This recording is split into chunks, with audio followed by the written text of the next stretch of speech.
శ్రీహరి గారు మీకు అవకాశం వచ్చినప్పుడు మాట్లాడండి. అధ్యక్ష ఇప్పుడు చెప్పండి. మీరు అతి తక్కువ డబ్బులతోనే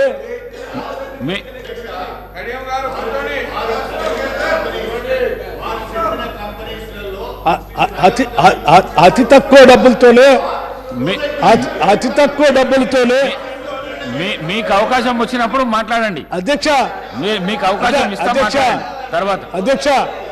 అధ్యక్ష హైటెక్ సిటీ చెప్పటం మర్చిపోయాను నేను. Hitech city, financial city, outer ring road చూడు తిరుగుతున్నాను. మెట్రో రైల్ ఎన్ని అధ్యక్ష, ఎన్ని? నేను సభలో ఉన్న వాళ్ళందరికీ చెప్తా ఉన్నాను, ఇంత తక్కువ డబ్బుతో ఇంత తక్కువ ఆదాయంతో ఇన్ని ఆస్తులు సృష్టించగలిగినప్పుడు దాదాపు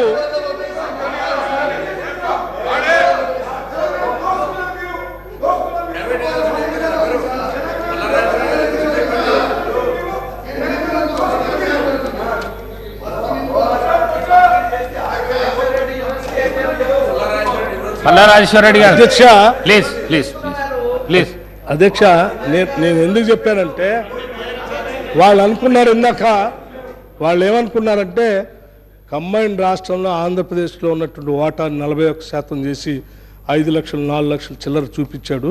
ఇది కావాలని చేస్తున్నారు, ఎవరో ప్రేమతో రాసి ఇచ్చారని చదువుతున్నారు. నేను ప్రేమతో రాసి చూపించింది చదివించింది కాదు. నేను ఎందుకు చూపించానంటే ఇంత తక్కువ ఖర్చుతోనే ఇన్ని ఆస్తులు సృష్టించబట్టడానికి అవకాశం ఉన్నప్పుడు 2014 నుంచి 2023-24 వరకు ఎన్ని లక్షల కోట్లు బడ్జెట్ అధ్యక్ష మంది? ఎన్ని లక్షల కోట్లు ఏడిపోతా ఉన్నాయి? ఏమన్నా ఒక్కటైనా చూడటానికి కనపడుతుంది అధ్యక్ష? పోదాం, సాగర్ దగ్గర పోదాం, నిలబడదాం, అది కనిపిస్తుంది. అందులోంచి పారే నీళ్లు కనిపిస్తాయి, లెఫ్ట్ కెనాల్ కనిపిస్తుంది, రైట్ కెనాల్ కనిపిస్తుంది, దాని కింద లక్షల ఎకరాలు పారే పండే బోలు కనిపిస్తాయి.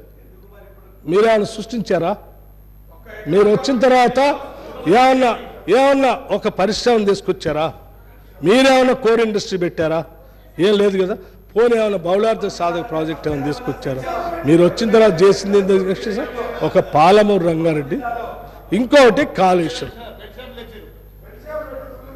పాలమూరు రంగారెడ్డి, సీతారామ, ఇంకోటి కాళేశ్వరం. అధ్యక్ష, పాలమూరు రంగారెడ్డి ఇంతవరకు పంపులే పెట్టలే. మీరు చాలా రోజులు తవ్వలేదు, అక్కడే ఉన్నాయి. సీతారామ బ్యారేజ్ లేదు ఇంతవరకు. కాళేశ్వరం కట్ట కాళేశ్వరం అంటే మొత్తం ఇక్కడ హరీష్ రావు గారు ఉన్నారు, అప్పుడు వారే ఇరిగేషన్ మంత్రిగా కూడా ఉన్నారు, ఆర్థిక శాఖ మంత్రిగా పనిచేశారు, ఇరిగేషన్ మంత్రిగా పనిచేశారు. సరే, అప్పుడు వారు రోజువారీ దాన్ని రివ్యూ కూడా చేసేవాడు. సరే, కాళేశ్వరం అంటే దేశంలో ఉన్నటువంటి ప్రజలందరూ బస్సులు తీసి పెట్టి చూపించారు. మేము కూడా చూద్దామని బయలుదేరాం. మేము ఉన్న 5 సభ్యులే ఆ భద్రాచలం నుంచి బయలుదేరి చూద్దామని. భద్రాచలం దాటేమో లేదు, అరెస్ట్ చేసి లోపల జైలు పోలీస్ స్టేషన్ పంపించారు. ఏందయ్యా అంటే మీరు చూడటానికి వెళ్ళలేదన్న. మేము అప్పుడే అనుకున్నాం ఏదో ఉంది ఇక్కడ.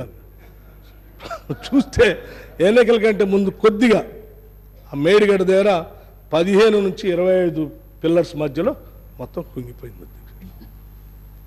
ఇవాళ మీరు మొత్తం 10 సంవత్సరాల్లో మీరు దృష్టి పెట్టి కట్టిన ప్రాజెక్టు కాళేశ్వరం, మేడిగడ్డ, అన్నారం, సుందెళ్ళు.